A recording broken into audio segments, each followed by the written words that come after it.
그래서 오늘은 이제 요한일서를 우리가 말씀을 나누기 전에 사도 요한에 대해서, 이 요한일서, 요한복음을 기록한 사도 요한에 대해서 좀 생각해 보려고 합니다. 사도 요한은 갈릴리, 고향이 갈릴리예요. 북쪽이죠. 이스라엘 북쪽에 갈릴리, 예수님께서 주로 사역하던 갈릴리 지역에 이제 어부입니다. 어부. 근데 이 사도 요한은 가족이 몇 명인지 정확히 모르겠습니다. 성경에 나온 가족은 4사람의 이름이 나와요. 사도 요한의 가족. 그 아버지가 누구죠? 세베대입니다. 세베대. 그래서 늘 이 사도 요한을 얘기할 때는 세베대의 아들 요한과 그다음에 또 누구 있어요? 야고보가 있어요. 근데 누가 형이에요? 야고보가 형이에요? 요한이 형이에요? 야고보가 형이에요. 근데 이삭의 이름이 요한이 먼저 나와. 세베대의 아들 요한과 야고보. 그리고 또 그 어머니가 누구죠? 살로메입니다. 살로메. 최초의 치맛바람을 2000년 전에 치맛바람을 일으켰던 강남 엄마 중에서도 강남 엄마. 주께서 주님의 나라에 임하실 때 우리 아들을 주의 오른편에 앉게 해주시고 우리 둘째 아들 주님의 좌편에 우의정 좌의정 되게 해주세요 하고 2000년 전에 최초로 치맛바람을 일으켰던 그 어머니가 살로메. 그런데 이 가족은 좀 부유했던 것 같아요. 배가 있었어요. 배. 오늘날도 선주들, 그래도 선주들 보면 부유하지 않아요. 배가 있으니까 고기만 잡는 것이 아니고. 그렇기 때문에 이 사도 요한은 좀 부유한 가정에서 자라지 않았는가 그렇게 생각이 됩니다. 근데 처음에 예수님께서 이제 이 야고보와 요한이 그물 깁고 고기를 잡을 때 찾아오셨잖아요. 그게 이제 마가복음 1장 19절부터 20절에 나옵니다. 처음으로 이제 예수님께서 이제 요한과 야고보를 부르시는 장면이 마가복음 1장 19절 20절에 나오는데 예수님께서 다짜고짜로 야고보 요한에게 나를 따르라 그러니까 나를 따라오너라. 그 권세 있는 한 말씀에 이제 압도돼 가지고 그들이 어떻게 반응을 보였죠? 배와 아버지를 남겨두고 버려두고 주님을 쫓아갔다 그랬어요. 배도 버려두고 자기 전 재산을 다 버리고 자기 지금까지 했던 모든 일 다 버리고 심지어 자기 아버지까지 버리고 주님을 따라가는 주님의 제자로 나섰어요. 이걸 보면은 그때 아직 요한과 야고보도 결혼하지 않았던 것 같아요. 그리고 그 후에도 결혼했다는 말이 없어요. 그렇죠? 그리고 그 야고보는 어떻게 됐습니까? 형제 야고보는 최초의 순교자가 됐잖아요. 헤로데에게 목이 잘려가지고 최초의 순교자가 됐어요. 야고보는. 아무튼 이 사도 요한은 예수님의 12제자 중에서도 예수님의 사랑을 가장 많이 경험했던 사람이에요. 알고 깨닫고 누리고 그 사랑 안에 거했던 사람입니다. 가장 많이 사랑한 게 예수님께서 사도 요한을 가장 많이 사랑한 게 아니에요. 예수님은 인간이 아니시기 때문에 편애하지 않아요. 여러분 예수님께서 저를 더 사랑할까요? 여러분을 더 사랑할까요? 똑같이 사랑해요. 예수님께서 저를 더 사랑할까요? 아니면 베드로를 더 사랑하셨을까요? 똑같이 사랑하세요. 예수님은 인간이 아니시기 때문에 절대 편애하지 않습니다. 뭐가 차이가 나는 거예요? 이 주님의 사랑을 더 깨닫고 알고 누리고 경험하고 그 사랑 안에 더 풍성히 가왔던 사람이 똑같은 사랑을 받았지만 바로 사도 요한이라 이 말이에요. 그래서 사도 요한은 예수님의 수제자로서 자기 형 야고보와 베드로와 함께 늘 예수님 곁에 늘 있었습니다. 변화산에서 그 천국을 잠깐 봤잖아요. 천국을 잠깐 보고 여기가 좋사오니 여기서 초막새를 짓고 여기 예수님을 위해서 엘리야를 위해서 모세를 위해서 초막제를 짓고 여기서 삽시다. 그때도 바로 요한이 같이 있었죠. 또 죽은 야이로의 땅 회당장 야이로의 딸을 고칠 때도 이 세 명 중에 바로 요한이 같이 있었어요. 그리고 겟세마네 동산에서 기도하실 때도 늘 주님 곁에 가까이 있었습니다.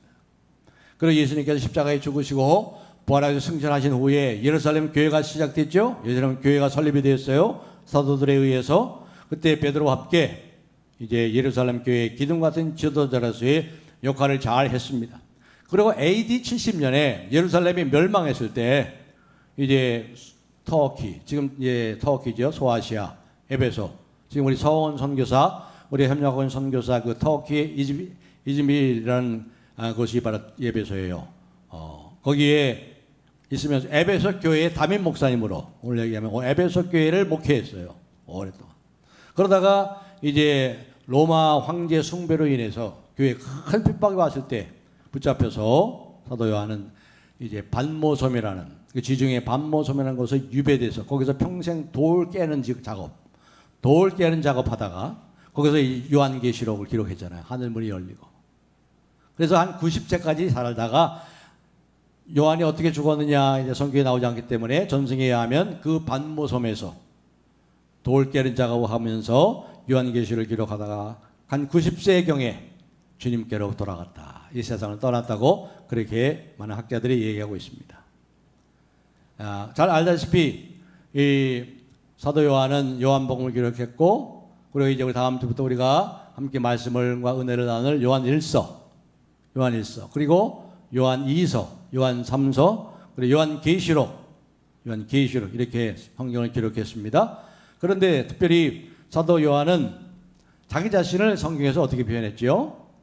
예수님의 사랑하는 제자 이렇게 했어요. 자기 이름을 대지 않았어요. 예수님의 사랑하는 제자, 그 제자. 그래서 예수님께서 십자가에 돌아가기 전에 제자들과 함께 최후의 만찬했죠. 여러분 레오나르도 다빈치의 그 최후의 만찬에 보면 그 그림 한번 보였으면 좋겠는데 오늘 준비를 못했습니다. 다 아실 거예요. 그 그림에 보면은 예수님 중앙에 앉아 계시고 그 왼쪽에 누구 한 사람이 예수님의 가슴에 기댄 사람 하나 있어요. 기억나시죠? 그 사람이 누구예요? 바로 사도 요한입니다. 여러분 유대인의 식당에 식사를 할 때는요 밥상이 굉장히 낮아요. 지금 우리는 어느 정도 높아가지고 이 정자세로 먹거나 아니면 식탁에 앉아서 먹잖아요. 그런데 유대인들은 밥상이 굉장히 낮아요.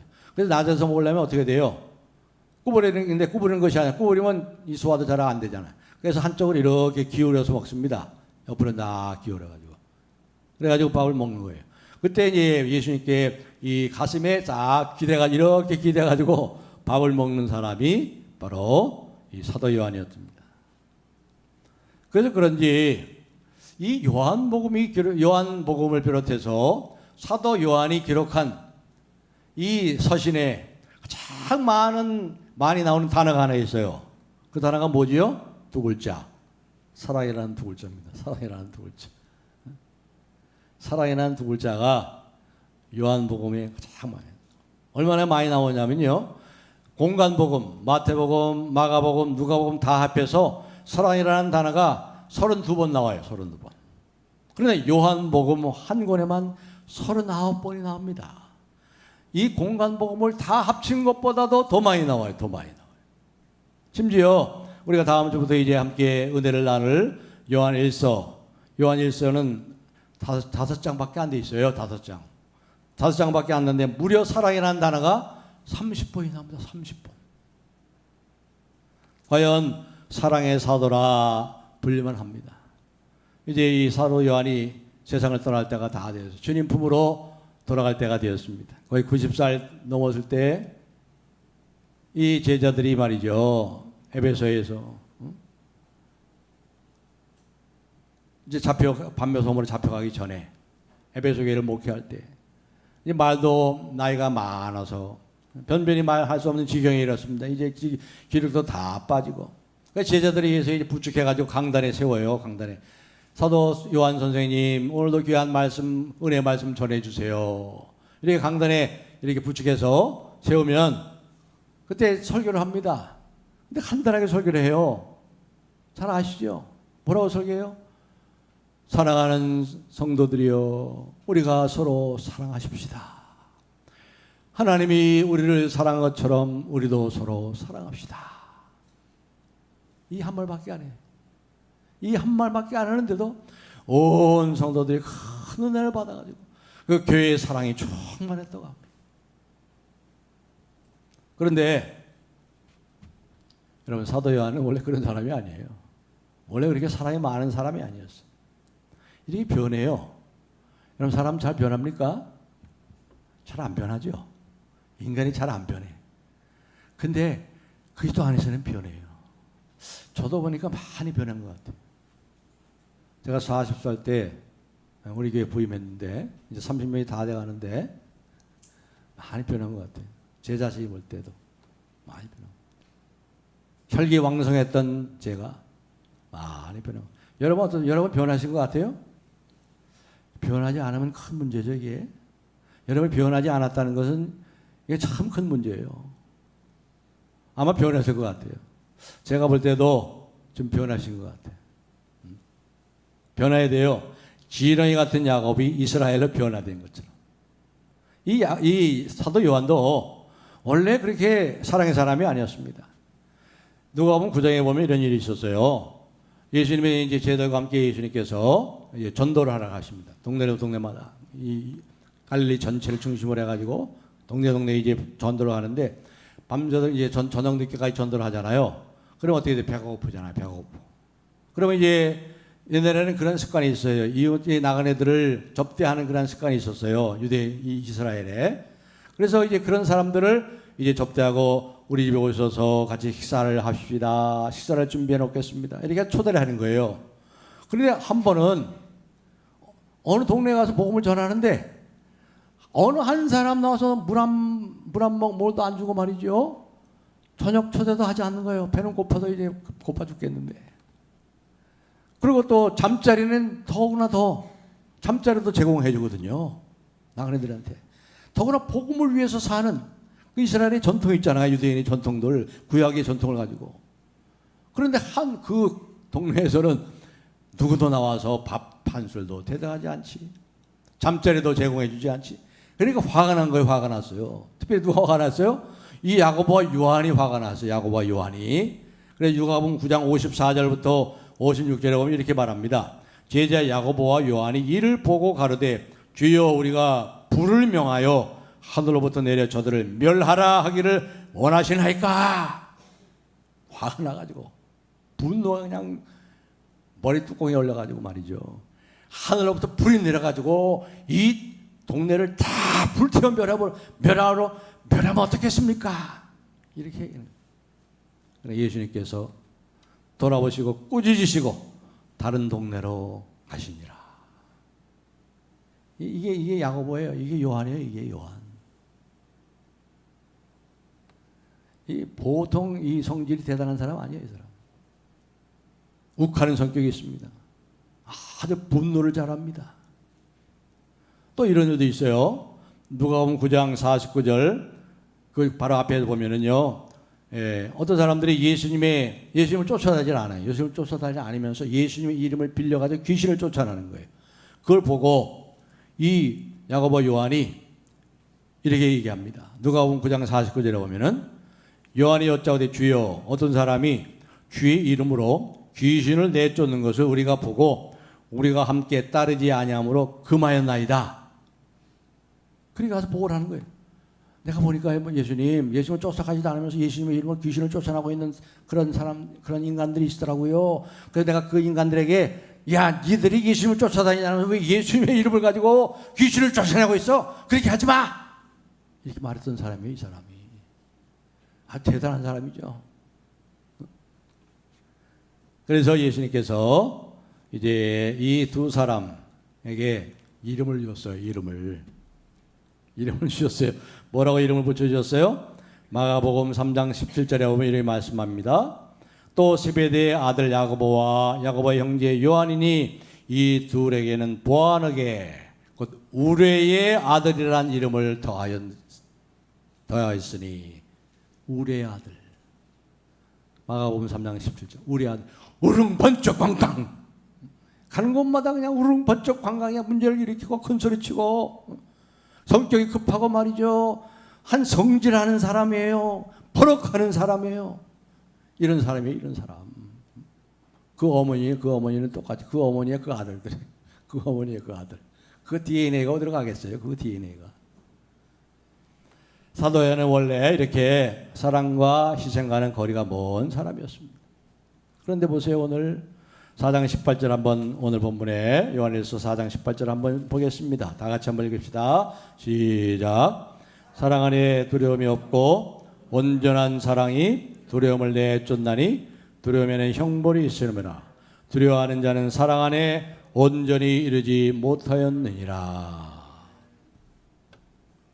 이 사도 요한은 이 사랑을 알고 두려움이 없는 사람이 되었어요. 온전한 사람이 되었어요. 아주 온유하고 겸손한 사람, 사랑의 사람, 희생하는 사람, 십자가의 사람이 돼요. 십자가의 사람. 그게 성품이 바뀌었어요. 인격이 바뀌었어요. 사람됨이 바뀌었어요. 여러분, 이게 예수 믿는 목적이에요. 하나님의 목적이, 여러분 부르신 목적이 뭔지 아세요? 그냥 천국 데려가려고 하는 게 아니에요. 천국 데려가면 빨리 데려가지요. 왜 안 데려가세요? 예수 믿고 천국 가는 게 목적이 아니에요. 천국 백성답게 만드시는 거예요. 우리가 아직 합격점에 이르지 않았기 때문에 지금 계속 여러분 훈련하는 거예요. 저와 여러분 훈련하시는 거예요. 천국 백성답게 만드시고 데려가신다고. 성품이 변하고 인격이 변하고 말이 변하고 얼굴이 변하고 가치관이 변하고 생각이 달라지고.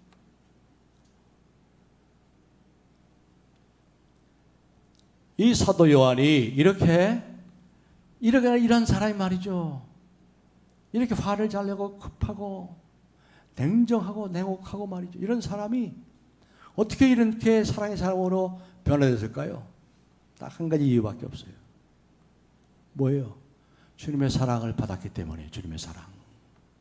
주님의 사랑을 알았기 때문에. 주님의 사랑을 받고 그 사랑을 경험하고 그 사랑 안에 꼬꾸라지고 그 사랑 안에서 감격하고 그 사랑에 눈물 흘리고.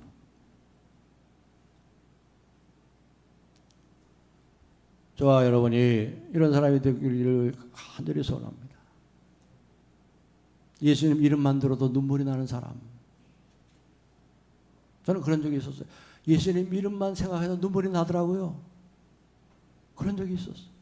그걸 회복해야 되는데, 계속 회복해야 되는데.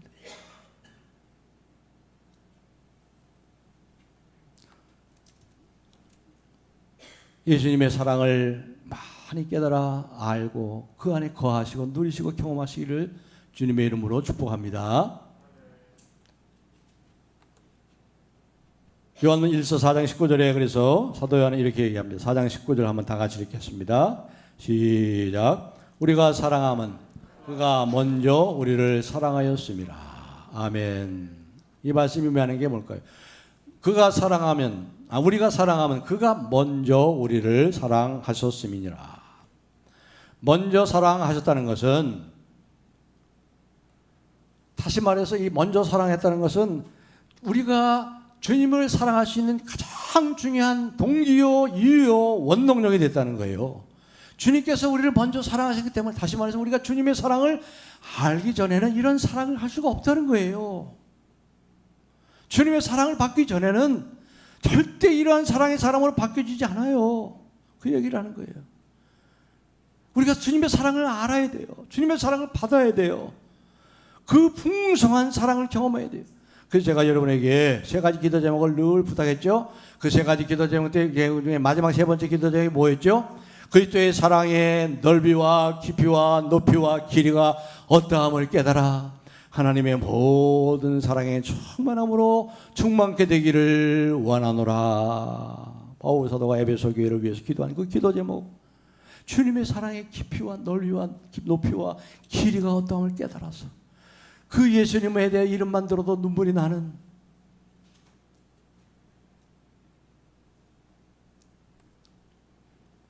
달리 말해서 주님의 사랑을 알고 난 후에 우리는 비로소 우리가 진정한 사랑이 무엇인지 알 수 있다는 것입니다.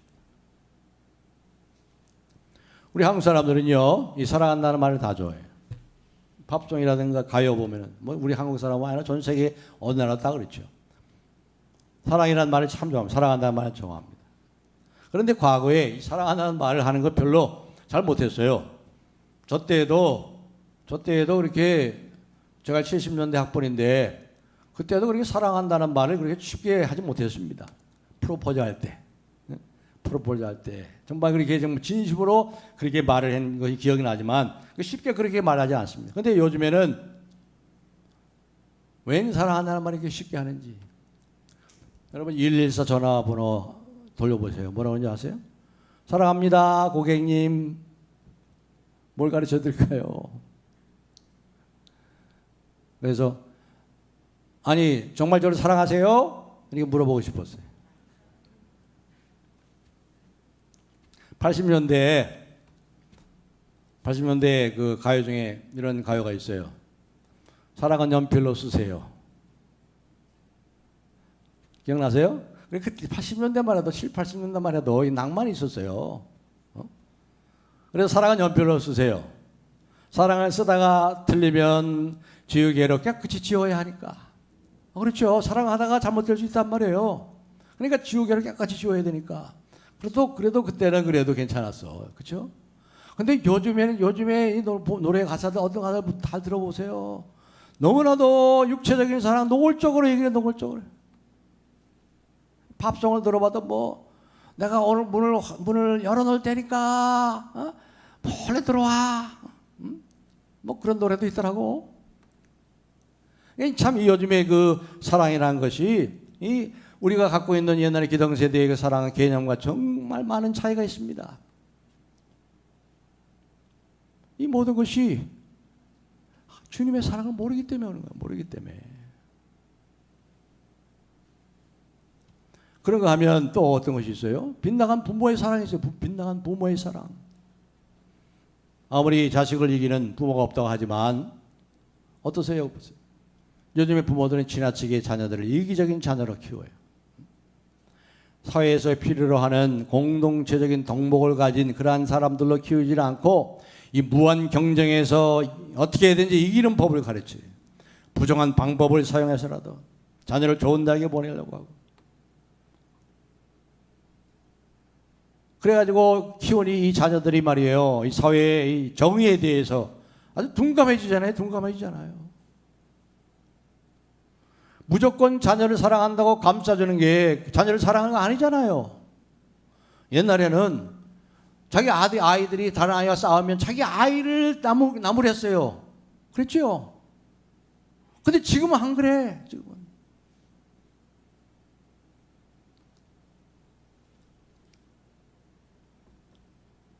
2007년도에 경기도 모 외국어 고등학교에 입학시험에서 큰 문제가 사건이 터졌었어요. 제가 알기로는 김포 외국어 고등학교입니다. 근데 그 김포 외국어 고등학교가 뭐 매스컴에 다 나온 것 때문에 뭐 김포 외국어 고등학교라고 얘기해도 됩니다. 그 시험 문제가 입학시험 문제가 그 문제를 낸 그 교사가 하나 있는데 그 교사가 그 시험 문제를 서울 목동에 있는 개 학원의 원장의 돈을 받고 넘겼어요. 유출했어요.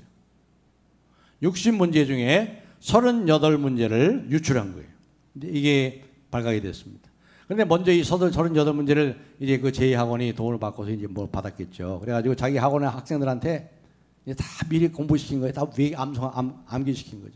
그래서 자기 학원 명성을 올려가지고 학원 많이 사람들 뽑으려고, 모집하려고. 그래가지고 시험을 봤는데 57명이 다 합격했어요. 그 학원 출신의 57명이 전부 합격했어요. 그런데 나중에 이것이 발각돼가지고 경기도 교육청에서 다 불합격 처리했습니다. 그랬더니 57명의 학부모 중에 44명이 어떻게 했어요? 이 결정을 취소하라고 법원에 가처분 신청을 했어요. 가처분 신청.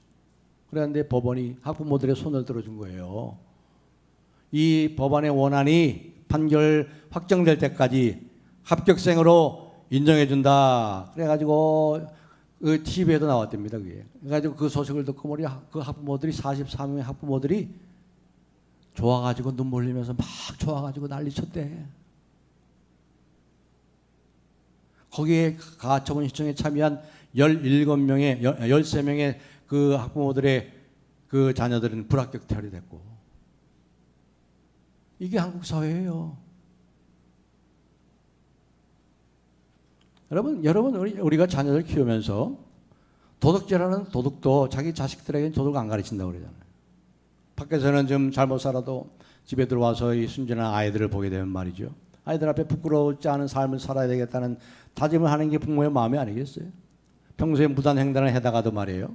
아이들과 함께 갈 때는 아이들에게 바른 태도를 보이고 파란불이 켜질 때까지 기다리고 애들 손을 꼭 잡고 있고 말이죠. 이게 인지상정의 모습이 아니겠어요? 이것이 부모가 가져야 되는 바른 태도가 아닙니까? 그런데 요즘에 부모들은 어떻게든지 뭐 이기만 하면 돼, 1등만 하면 돼. 자녀 앞에서 불법을 행하면서. 이게 사랑이에요, 이게? 아니잖아요. 원래 사랑은 우리가 사랑하면 그가 먼저 우리를 사랑하셨습니다. 사랑의 시작점은 창조주 하나님이 왜 우리를 만드셨어요? 왜 사람을 창조하셨어요? 심심해가지고 할 일 없어서? 우리를 부려먹으려고요? 하나님 우리를 부려먹으려고? 아니잖아요. 왜 창조하셨어요? 하나님의 사랑의 세계로 우리를 초대하셔서 그 사랑으로 우리를 사랑하시려고.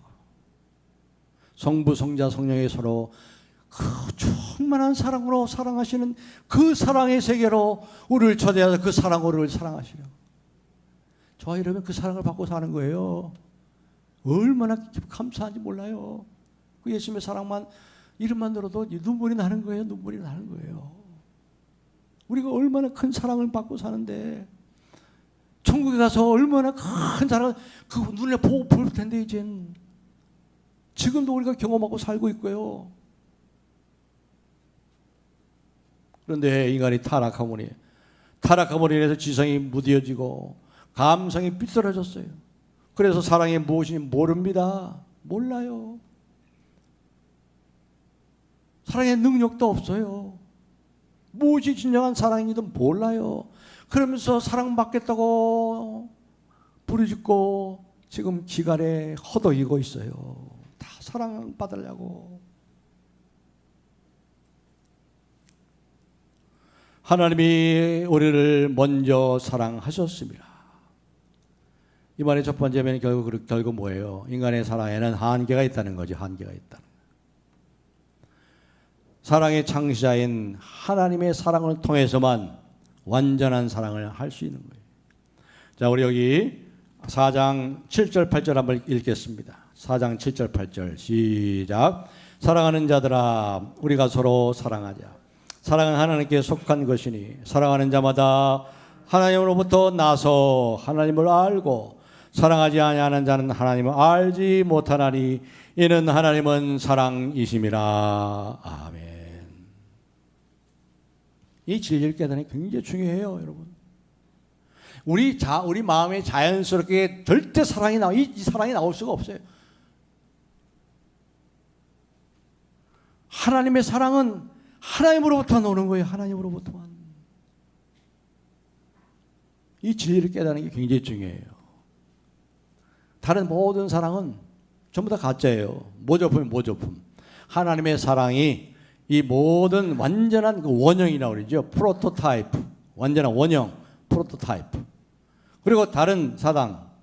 이것은 뭡니까? 그 사랑의 하나의 카피예요. 카피. 모조품이고 카피예요. 부모가 자식에게 해줄 수 있는 거 한계가 있는 거죠. 한계가 있어요. 그리고 부모가 자녀에게 자기 자신의 뭐 희생을 다 썼고 정말 진절이 마른절이 고생하면서 사랑을 했다고 해서 하고 그렇게 했다고 믿는 부모가 말이죠. 어떻게 됩니까? 나중에는 오히려 그 자식들을 자기 사랑 안에 가두려고 그래. 그렇죠? 그렇게 자라는 자녀가 잘 되면 마마보이가 될 것이고 잘못되면 반항아가 될 겁니다. 그 부모를 기쁘게 하려고 애쓰는 그 자녀들 지쳐요, 지쳐. 자기 부모를 기쁘게 못하고 그 부모님이 원하는 100점 맞지 못하면 100점 맞지 못하면 얘가 열등감에 빠지고 우울증에 빠지고 그래서 사랑받지 못해서 심지어 극단적인 선택을 하는 자녀들.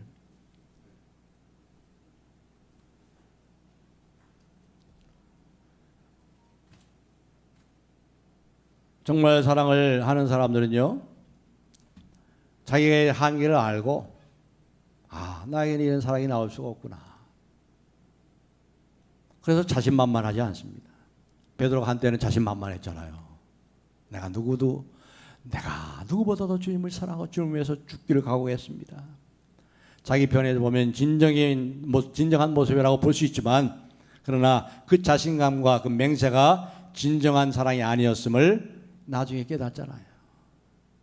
주님을 배반하고 저주하고 부활하신 주님이 다시 사랑으로 찾아오시고 회복하시고, 네가 이 사람들이 나를 사랑하는 것보다 나를 더 사랑하느냐 물을 때 우물쭈물하면서 주여 그러하이다. 내가 주님을 사랑하는 것은 주께서 아시나이다. 주께서 첫사랑에 실패한 이 베드로가 말이죠, 이제 그 주님의 사랑을 제대로 깨닫고 알고 배반한 자기를 찾아오는 그 사랑을 경험하면서 진정한 사랑에 눈을 뜨게 되지 않습니까? 그 사랑의 원천인 하나님을 경험하고 사랑을 경험하고, 그렇기 때문에 진정으로 사랑하는 사람은 스스로 사랑의 한계를, 내 사랑은 모조품이구나, 나는 사랑의 한계가 있구나, 나는 이 사랑에 부족하구나, 이 사랑할 능력이 내게는 없구나, 이걸 먼저 생각하는 거예요. 그래서 진실로 아내를 사랑하는 사람은 어떤 사람인지 아세요?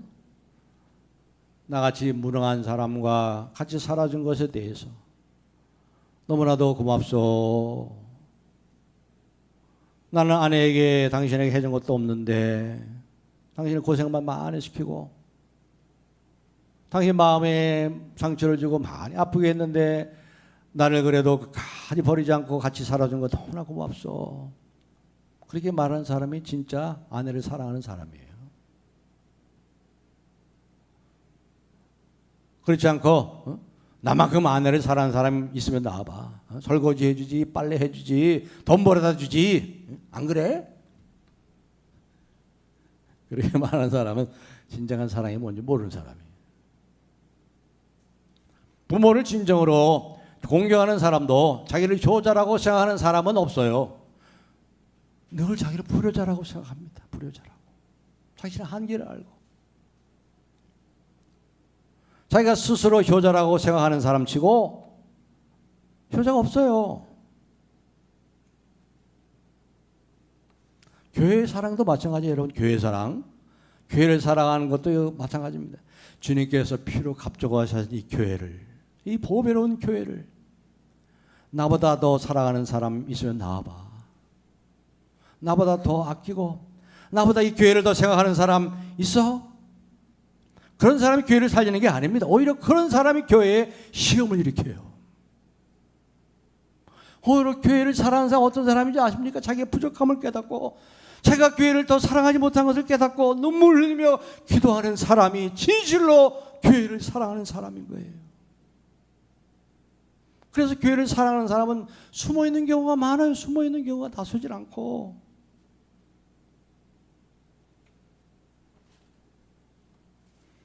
이제 끝으로 한 가지만 생각 말씀 맡겠습니다. 그러면 이제 지금까지는 부정적으로 말씀을 드렸는데 우리가 어떻게 사랑할 수가 있을까? 어떻게 이렇게 사도 요한처럼 사랑할 수 있을까? 우리의 사랑은 한계가 있고 다 모조품이니까. 요한복음 17장 21절에 보면 이렇게 우리가 사랑할 수 있어요. 요한복음 17장 21절 제가 읽습니다. 아버지여, 아버지께서 내 안에 내가 아버지 안에 있는 것 같이 그들도 다 하나가 되어 우리 안에 있게 하사 세상으로 아버지께서 나를 보내신 것을 믿게 하옵소서. 아버지가 내 안에 내가 아버지 안에 있는 것처럼 우리가 이 아버지 안에 들어가야 돼요. 이 그리스도 안에 사랑 안으로 들어가야 돼요. 이 말이 좀 무슨 말인지 어렵겠지만 쉽게 말씀하면 이렇게 얘기할 수 있어요. 어린 아이들이 말이죠. 어린 아이들이 어떻게 사랑을 배웁니까, 여러분? 어떻게 부모의 사랑을 배웁니까? 부모와 함께 잠을 자는 걸 좋아하죠. 저도 미시간에 공부할 때 거기 미시간에 여름에 그 비가 많이 오는 밤에 그리고 천둥번개가 많이 쳐요. 그거는 막 우릉꽝 하면 아이들이 무서워가지고 얘들 그때 5살, 6살 이랬던 거. 막 저희 침실로 오는 거예요. 그래서 무서워 못하고 아빠하고 같이 자고 싶어, 엄마하고 같이 자고 싶어. 그러면 와서 자라고 끼어서 자. 그러니까 딱 안아주고 이렇게 자면 애들이 좋아합니다. 따뜻하게 아버지, 엄마의 손길을 느끼면서 잠을 자는 걸 좋아합니다. 그때 뭐예요? 그 따뜻한 손길을 느끼면서 사랑이 무엇인지를 그때 배우는 거예요. 내가 아빠의 사랑을 받고 있구나. 내가 엄마의 사랑을 이렇게 받고 있구나. 어린 아이에게는 그 시간만큼은 그 인생에서 살아갈 수 있는 소중한 시간이 되는 것입니다. 그렇게 어릴 때부터 부모의 사랑을 받고 자란 그러한 아이들은 말이죠, 나중에서 그 사랑이 무엇인지를 알고 그 사랑의 삶이 시작하게 돼 있어요. 아이들이 그것 말고 사랑하는 방법을 어떻게 배우겠습니까? TV 통해서 배우겠어요? 금쪽같이 내 새끼 본다고 되겠어요? 공부를 많이 시키면 알 테일까요? 아니에요. 사랑은 직접 경험하는 방법 외에는 없는 거예요. 사랑은 내가 받아야 되는 거예요. 사랑은 경험해야만 아는 거예요. 사랑받는 그 사람만 그 사랑만 아는 거예요. 그래서 사랑받지 않은 사람, 사랑받지 못한 사람, 사랑받아보지 못한 사람은 사랑할 수가 없어요. 사랑받은 만큼 또 사랑하게 되는 거예요. 예수님의 사랑을 아는 만큼만 예수님을 사랑하는 거, 이웃을 사랑하는 거예요.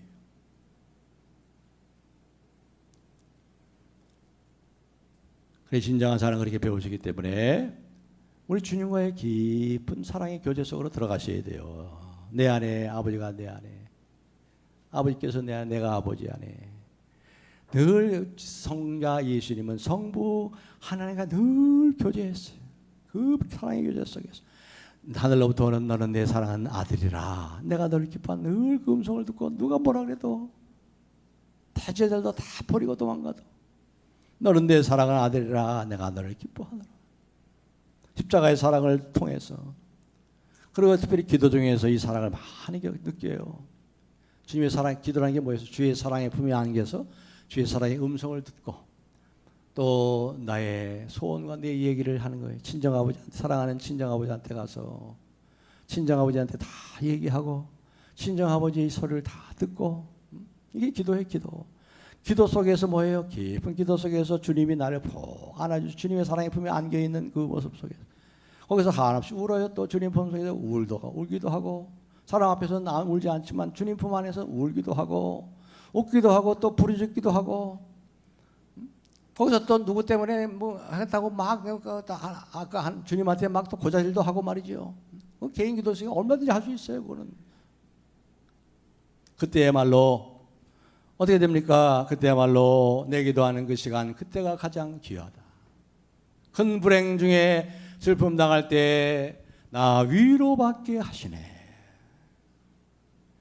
이런 하나님의 위로의 사랑을 깊이 느끼는 거예요.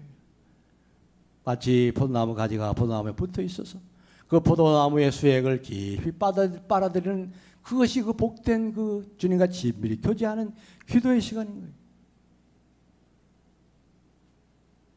그럴 때 진정한 사랑을 알게 됩니다. 경험하게 됩니다.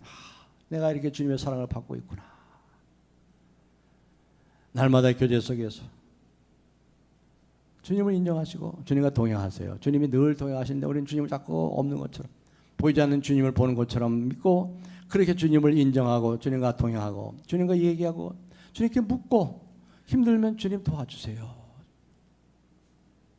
내가 힘들고 쓰러지면 나를 업고, 이렇게 업고 또 걸으시는 주님, 지금 이 시간도 말씀하시는 주님, 우리 예배를 받으시는 주님, 이런 인격적인 교제, 살아있는 교제, 이게 인격적인 교제가 그거 아니에요. 살아있는 교제, 살아있는 인격이신 주님과 늘 교제하고 그분과 얘기하고 그분과 함께 걷고 생각하고, 이 얘기를 우리가 하고 어떤 얘기인지 이렇게 하고 말이죠. 주의 음성을 조용한 음성으로 듣고. 그럴 때 요한이 이 예수님을 통해서 이렇게 변화된 것입니다. 사랑하는 성도 여러분, 날마다 주님의 은혜를 사모하고 주님의 이름을 간절히 부르고, 임마누엘의 주님, 우리와 함께 계시는 임마누엘 주님을 인정하시고 보이지 않는 주님을 보는 것처럼 믿고 의지하고 따라가고 손 붙잡고 그분 앞에서, 그분 안에서 눈물 흘리고 울고 울부짖고 감사하고 찬송하고, 그렇게 함으로 이 주님의 사랑을 더 풍성히 경험하고 이 요한과 같이 이 우리의 아들이 사랑의 사도로 변화되는 놀라운 축복의 역사가 저와 여러분에게 함께 하시기를 주님의 이름으로 축복합니다.